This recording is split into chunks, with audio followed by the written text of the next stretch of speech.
এই দোয়াটা শিখে নেন, ইনশাআল্লাহ আপনার জীবনের সমস্ত সংকট কেটে যাবে।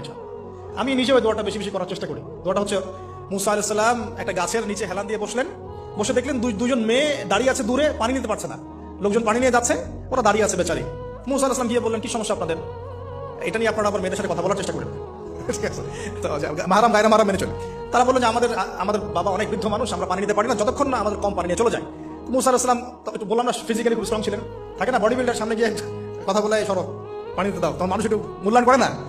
তো মুসা আলাইহিস সালাম এভাবে পানি নিয়ে দিলেন এবং বাচ্চাদেরকে পানি পান করালেন, করিয়ে গাছের নিচে এসে বসে আছেন। বসে বসে তিনি দোয়া করছেন, এই যে দোয়াটা তিনি দোয়া করছেন, রব্বি, একটা নেক কাজ করলেন, নেক কাজ করলেন না, মানুষের উপকার করলেন, নেক কাজ করে এসে গাছের নিচে বসে দোয়া করছে, আল্লাহ এখানে তো আমার খাবার পানি বাসস্থান কিছুই নাই, আমি কি করব?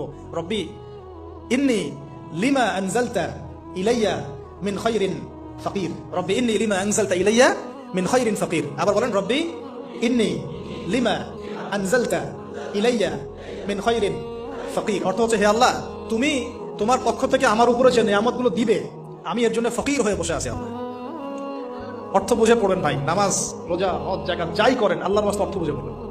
অর্থ বুঝে পড়লে আপনার ইবাদতের স্বাদ পাবেন, তৃপ্তি পাবেন, আল্লাহর সাথে কানেকশন হবে, আল্লাহ নূর পাবেন, মাআরিফত পাবেন, সত্য স্বপ্ন দেখবেন তখন ইনশাআল্লাহ।